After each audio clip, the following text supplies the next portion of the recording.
Donald Trump కన్నెర్ర చేస్తే ఖతమే.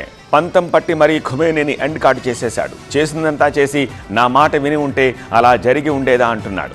Trump మాట ఎలా ఉన్నా సరే ఖుమేనీ మృతిపై అటు ఇరాన్లో ఇటు వివిధ దేశాల్లో రియాక్షన్స్ రీసౌండ్ ఇస్తున్నాయి. రాకెట్లా కొందరి సంబరాలు అంబరాన్ని టచ్ చేస్తున్నాయి. మరోవైపు జలసంధిలో మంటల తరహాలో నిరసనలు భగ్గుమంటున్నాయి. ఇరాన్ ఇజ్రాయెల్ వార్ అంతకంతకు తీవ్ర రూపం దాలుస్తోంది. ఇరాన్ సుప్రీం లీడర్ ఖమేనీని ఖతం చేస్తామంటూ అమెరికా ఇజ్రాయెల్ ఢంకా బజాయించాయి. ఖమేనీ మృతిపై ఇరాన్ లో మిశ్రా థోడా ఖుష్ థోడా గమ్ అన్నట్టుగా మిశ్రమ స్పందనలు తెరపైకి వచ్చాయి. అటు ఇరాన్ పై ట్రంప్ వైఖరి పట్ల అమెరికాలో కూడా అలాంటి రియాక్షన్స్ సౌండ్ ఇచ్చాయి. ఇక నడుస్తున్న యుద్ధంపై భారత్ ఆచితూచి వ్యవహరిస్తోంది. ప్రధాని మోదీ నివాసంలో భద్రతా వ్యవహారాల కేబినెట్ అత్యవసరంగా సమావేశమైంది. రక్షణ మంత్రి రాజ్నాథ్ సింగ్, విదేశీ వ్యవహారాల మంత్రి జైశంకర్ తో యుద్ధ పరిణామాలు, భారత్ ప్రభావం గురించి చర్చించారు ప్రధాని Modi. Iran supreme leader Ayatollah Khamenei మృతిపై ఇరాన్ లో కొందరు నిరసనలు వ్యక్తం చేస్తే మరికొందరు సంబరాలు జరుపుకుంటున్నారు. భారత్ లోనూ నిరసనలు, ర్యాలీలు తెరపైకి వచ్చాయి. కశ్మీర్, కర్ణాటక సహా తెలుగు రాష్ట్రాల్లోనూ నిరసనలు చేపట్టారు. ఇజ్రాయెల్, అమెరికాకు వ్యతిరేకంగా విజయవాడ, విశాఖ, తిరుపతి, హైదరాబాద్ లో ఆందోళన చేపట్టారు.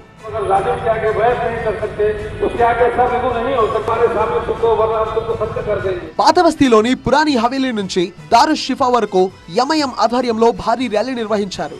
ఇరాన్ పై దాడిని తీవ్రంగా ఖండించారు ఎంఐఎం అధినేత అసదుద్దీన్. ఇజ్రాయెల్, అమెరికా దాడులు ముమ్మాటికి అంతర్జాతీయ చట్టాల ఉల్లంఘనే అన్నారాయన. వెంటనే యుద్ధాన్ని ఆపేసి శాంతి చర్చలు ప్రారంభించాలన్నారు అసద్. మరోవైపు అమెరికా, ఇజ్రాయెల్ దాడులను వామపక్షాలు ఖండించాయి. స్కూళ్లపై బాంబులు వేసి పిల్లల ప్రాణాలు తీయడం సామ్రాజ్యవాద దురహంకారానికి నిదర్శనమన్నారు నేతలు. ఇక ఖమేనీ హత్యకు నిరసనగా చిత్తూరు జిల్లా ఆవలకొండలో షియాలు భారీ ర్యాలీలు నిర్వహించి ట్రంప్ దిష్టిబొమ్మ తగలబెట్టారు. ఇరాన్ ఇజ్రాయెల్ యుద్ధం గల్ఫ్ లో ఉన్న భారతీయులను హడలెత్తిస్తోంది. బహ్రెయిన్ లో 50,000 మందికి పైగా తెలుగు ప్రజలు ప్రాణభయంతో బతికిడుస్తున్నారు. ఇజ్రాయెల్ లో చిక్కుకున్న నిజామాబాద్ జిల్లా వాసులు బంకర్లో గడుపుతున్నామని వీడియో షేర్ చేశారు. గల్ఫ్ లో చిక్కిన పర్యాటకులతో పంజాబ్ మంత్రి రంజోత్ సింగ్ ఫోన్ లో మాట్లాడారు. బాధితులను సురక్షితంగా దేశానికి తరలించేందుకు ప్రభుత్వం ప్రయత్నం చేస్తుందన్నారు. ఒమన్ పై ఇరాన్ దాడులను కువైట్ ఖండించింది. ఇరాన్ దాడులను పిరికి పంద చర్యగా అభివర్ణించింది. ఒమన్ కు ఖతర్ అండగా ఉంటుందని భరోసానిచ్చింది. ఇరాన్ దాడులపై యుఏఈ ప్రకటన జారీ చేసింది. 165 మిసైళ్లు, 541 డ్రోన్లతో దాడి చేసినట్టు చెప్పింది. వాటిలో 90% డ్రోన్లను ధ్వంసం చేశామని చెప్పింది. 21 డ్రోన్లు ఇళ్లపై పడ్డంతో 3 చనిపోగా 58 మంది గాయపడ్డారు. ఇరాన్ లో ఉగ్రస్థావరాలను ధ్వంసం చేసి ప్రజలకు స్వేచ్ఛ కల్పిస్తామని ఇజ్రాయెల్ ప్రధాని నెతన్యాహు చెప్పారు. నిరంకుశ పాలనను పడగొట్టడానికి ఇరాన్ ప్రజలు ఏకం కావాలని పిలుపునిచ్చారు.